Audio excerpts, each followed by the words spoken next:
An event, popularly known as the Roswell incident, has recently been the subject of intense interest by both the media and a curious general public. In recent years, numerous speculative books, magazine articles, television programs, a made-for-TV movie, 2 UFO museums, fraudulent documents, and even an alien autopsy film have emerged to exploit the media fascination with the Roswell incident. The story has even gained international attention. Despite the vested interest and questionable credibility of all sources involved in generating the media hype, the U.S. Air Force is routinely accused of concealing a deep, dark secret from the American people. In early 1994, New Mexico Congressman Stephen Schiff requested the General Accounting Office initiate a records review. The purpose of this review was to determine if the U.S. Air Force or any other U.S. government agency possessed information on an alleged crash near Roswell, New Mexico in July 1947 of an extraterrestrial vehicle and its alien crew. In response to the GAO probe, the Secretary of the Air Force directed a comprehensive search for records. The objective of this search was to tell the Congress and the American people what the Air Force knew about the 1947 Roswell claims. If the information was still classified, it was to be declassified. If active or former Air Force officials had signed non-disclosure agreements, they were to be released from these agreements. The resulting 800-page report was completed in July 1994. The report concluded that the predecessor to the U.S. Air Force, the U.S. Army Air Forces, did recover material near Roswell in July 1947. What was recovered was not the remains of an extraterrestrial spacecraft and its alien crew, but debris from a then classified Army Air Forces research project codenamed Mogul. Begun in 1946, Project Mogul was a top-secret attempt to acoustically detect suspected Soviet nuclear explosions and ballistic missile launches. The project was accorded the highest priority because it addressed the most important post-war national defense concern, development of an early warning system to prevent a devastating surprise attack. Mogul used an odd assortment of naval acoustical sensors, radar reflecting targets, nylon fibers, and other equipment carried aloft by a train of weather balloons extending over 600 feet.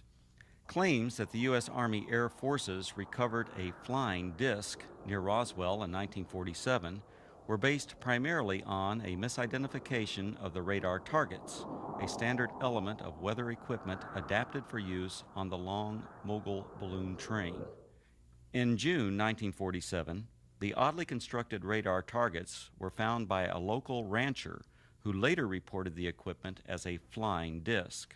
Following some initial confusion at Roswell Army Airfield, the flying disc debris, aluminum foil, rubber, paper, and sticks, was identified by Army Air Force officials as remnants of radar targets and weather balloons.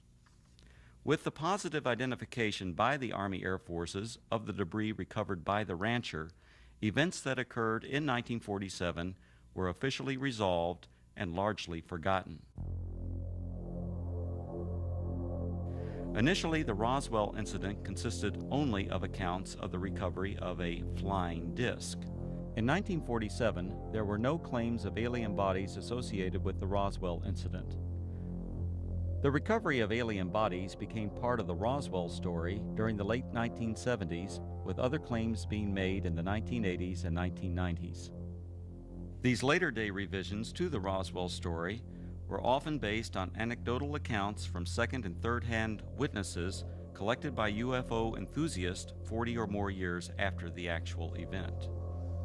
The same anecdotal accounts that refer to bodies also describe large-scale field operations conducted by U.S. military personnel using an assortment of military vehicles and aircraft to recover crashed debris, supposedly from an extraterrestrial spaceship. Military personnel were allegedly led by an angry, red-headed captain, threatening those who witnessed the operation with imprisonment or death if they revealed what they observed. The popular Roswell story contends that the bodies, once recovered, were allegedly transported under tight security to the base hospital at Roswell Army Airfield for autopsy. At the hospital, the angry red-headed captain was again allegedly observed threatening civilians. Following the purported autopsies, the alien bodies were supposedly transported to Wright Field, Ohio, now Wright-Patterson Air Force Base, for further processing and storage. This summarizes the Roswell incident scenario as presented by UFO enthusiasts. On the surface, this explanation may appear plausible to some. However, things are not always as they appear. The reports of bodies were only briefly discussed in the 1994 Air Force report because the search for records from 1947, the year of the alleged incident, did not yield any data to support a 1947 claim of alien bodies. However, following the release of the 1994 report, additional research uncovered information which explains some of the claims of alien bodies associated with the Roswell incident. From the additional research, a second report was written which critically examined the anecdotal claims and descriptions of flying saucers, aliens, and reports of unusual Air Force activities in the New Mexico desert. This in-depth examination revealed that many of these claims were reasonably accurate descriptions of Air Force activities. Some of the claims that refer to bodies are most likely misperceptions by uninformed persons of unclassified and widely publicized Air Force scientific achievements of the 1950s. However, other descriptions of bodies appear to be exploitation of Air Force members killed or injured in the line of duty. The following are the 5 main conclusions contained in the second report. Research reveals that actual U.S. military operations, widely separated by time, geographical location, and purpose, have been misinterpreted or deliberately misrepresented. These misrepresentations collectively created what is known as the Roswell incident. UFO proponents failed to establish accurate dates of reported eyewitness accounts, in some instances by more than a decade. In addition, they erroneously linked all these accounts to the actual 1947 recovery of Project Mogul equipment. Eventually, these misrepresentations transformed a series of verifiable Air Force activities into what some have described as the extraterrestrial event of the millennium. Reports of aliens in the New Mexico desert were actually anthropomorphic test dummies that were carried aloft by Air Force high-altitude research balloons. Critical examination of alleged alien sightings consistently matched the physical characteristics of these dummies, as well as where and how they were used. Vince, that new dummy cam is great. Yeah, it'll sure give people a whole new outlook on what it's like when you don't wear a safety belt.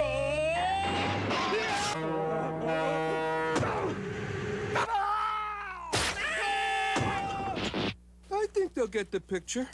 You could learn a lot from a dummy. Buckle your safety belt. Anthropomorphic dummies, also known as crash test dummies, are today easily identifiable and are even stars of their own successful auto safety advertising campaign. However, during the 1950s, public awareness was still decades away for these important scientific tools. From 1953 to 1959, anthropomorphic dummies were used by the U.S. Air Force Aeromedical Laboratory in projects High Dive and Excelsior. The project's main objective was to study methods for returning a pilot or astronaut safely to Earth by parachute if forced to eject at extremely high altitudes. For these tests, dummies were transported up to 98,000 feet by high-altitude balloons.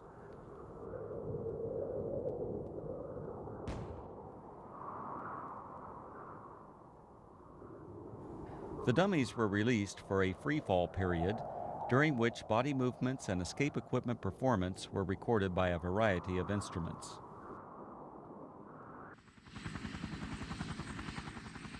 Many of the dummies landed outside the confines of military reservations and were regularly observed by local civilians. Following a series of dummy tests, a human subject, Air Force test pilot Captain Joseph W. Kittinger Jr., now a retired colonel, made 3 bailouts from high-altitude balloons. These and other aeromedical projects that used both dummies and human test subjects were unclassified and widely publicized in the press and other media. In 1956, 20th Century Fox released On the Threshold of Space, a feature-length motion picture based on these projects and filmed on location at Holloman Air Force Base. Air Force personnel, aircraft, high-altitude balloons, and other equipment, including the actual anthropomorphic dummies, were used in the making of this film. The eyewitness reports of military units that always seem to arrive shortly after the alleged crash of a flying saucer were actually accurate descriptions of Air Force personnel engaged in high-altitude balloon and anthropomorphic dummy recovery operations.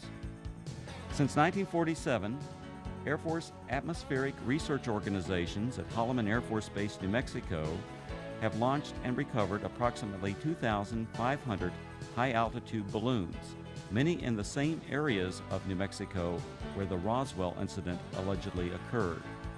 Additionally, the equipment, vehicles, and procedures used by the Holloman Air Force Base Balloon Branch, the unit that conducted most of the launches, are the same as that described by the reputed witnesses who claimed they saw the recovery of the flying saucer and alien crew.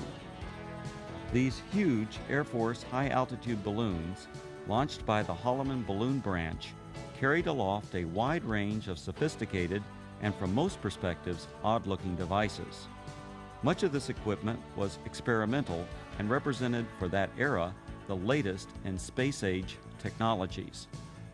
Payloads ranged from simple radio transmitters to sophisticated satellite components and NASA space probes. In fact, qualification trials for the NASA Voyager Mars and Viking space probes were flown by Air Force high-altitude balloons during the late 1960s and early 1970s. Ironically, these balloons were launched from the former Roswell Army Airfield, site of the originally alleged 1947 incident, and recovered on the White Sands Missile Range over 100 miles to the west.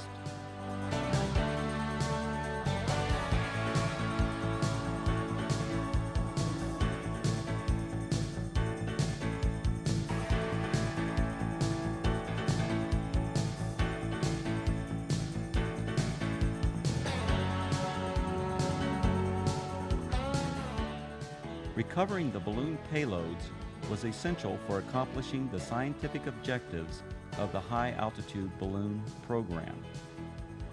The primary high-altitude balloon recovery areas were and still are located at predetermined sites throughout Arizona, West Texas, and New Mexico, including the area surrounding Roswell. To retrieve the equipment many miles from Holloman Air Force Base, recovery personnel operated a variety of aircraft and vehicles. The exact vehicles described by the witnesses as having been present at the crashed flying saucer sites. To expedite these operations, the recovery crews tracked the balloons optically, electronically, and from aircraft which directed ground vehicles to the impact areas.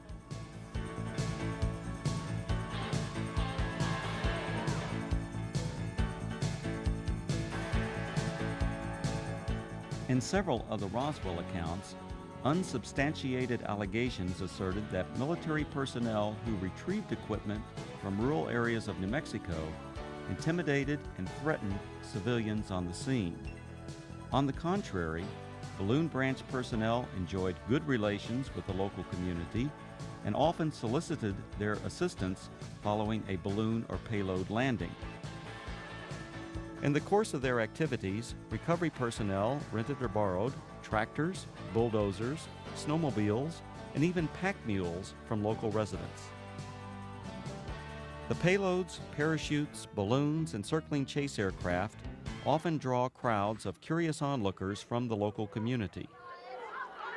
In fact, so many civilians are often present at balloon or payload landing sites, the scenes were once described by balloon branch personnel as being like the circus coming to town. Here's what it looked like this afternoon, floating from east to west over town. It was way up there, all right, some 25 miles over our heads, the Air Force later told me. The giant helium-filled balloon eventually collapsed, falling to Earth like 1,000 pounds of cellophane, landing on the Gila Indian Reservation southwest of Phoenix. A short while later, we spotted this, a large parachute, perhaps 100 feet across.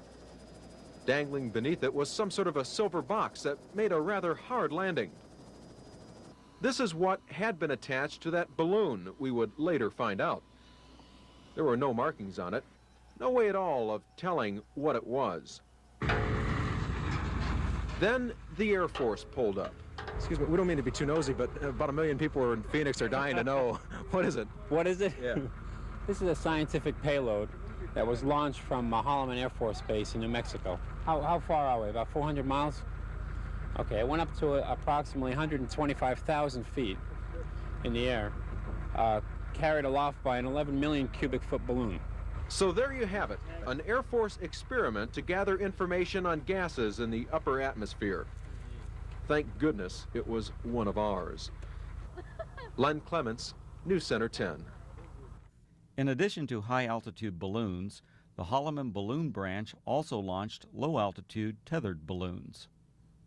These tethered balloons may have inspired at least one account of an alien craft associated with the Roswell incident.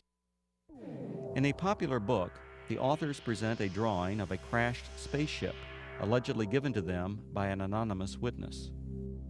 When this drawing is compared to a photograph of an experimental tethered balloon flown at Holloman Air Force Base in March 1965, the similarities are undeniable.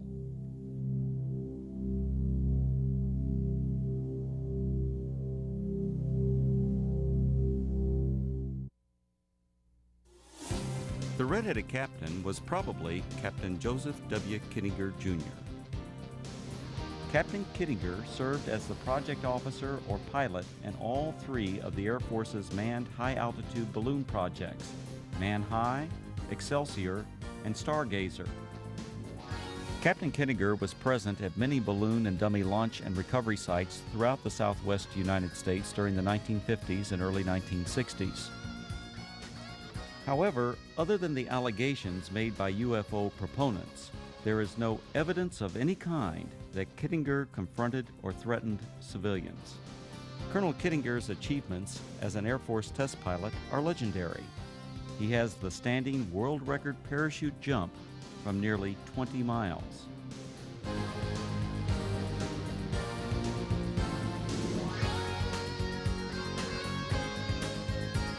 Later, he went on to serve 3 combat tours in Southeast Asia and is credited with an aerial victory while engaged in combat over North Vietnam.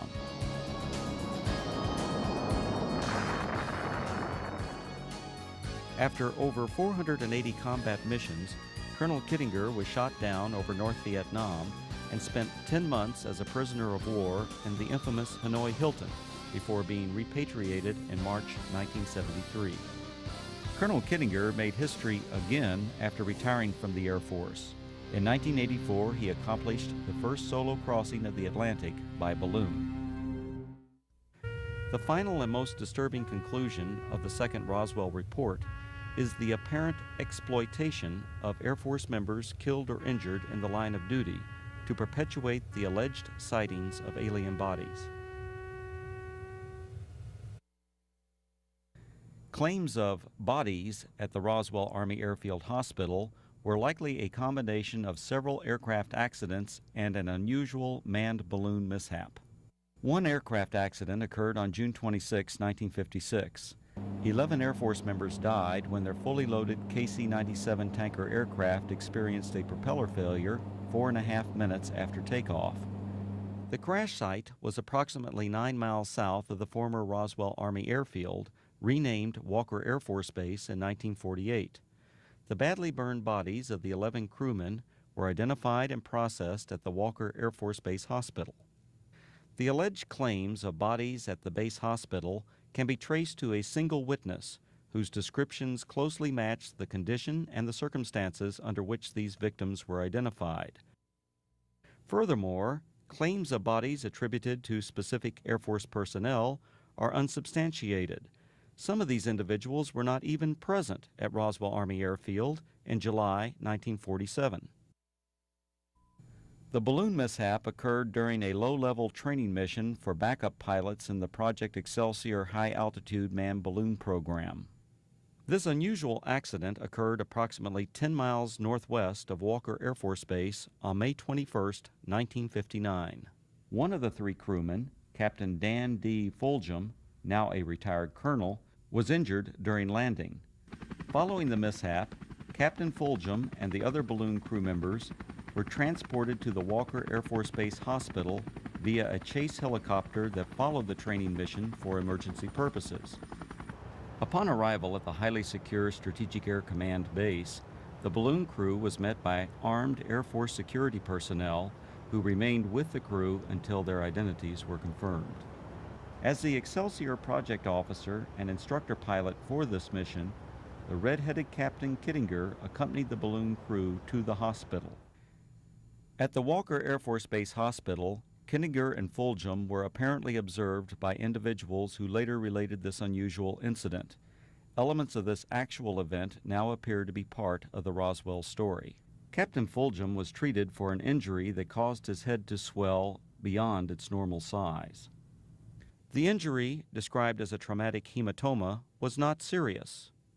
On a specially arranged flight several days after the accident, Fulgham returned to Wright-Patterson Air Force Base, Ohio, where he made a complete recovery. Fulgham went on to distinguish himself as a test parachutist and physiologist for the space program. He later flew F-4s in Southeast Asia, adding to his combat record as a fighter pilot during the Korean War. When critically examined, the Roswell incident is exposed as a conglomeration of many events, including aircraft accidents, that occurred over several decades. Misidentification of anthropomorphic dummies and experimental balloon-launched devices, combined with Air Force balloon operations portrayed as mysterious flying saucer and alien recovery teams, transformed verifiable events into what is now known as the Roswell incident.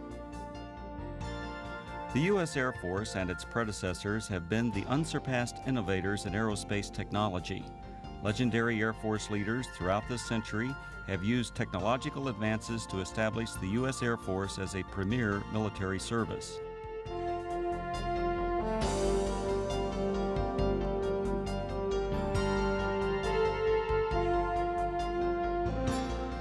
The facts presented in the reports examining the so-called Roswell incident did not reveal it to be a dark secret or government cover-up as persons unacquainted with Air Force technologies proclaim. Instead, these studies identified a collection of events that exemplify the technological leadership, dedication to duty, and continuing noble sacrifices of the men and women of the United States Air Force.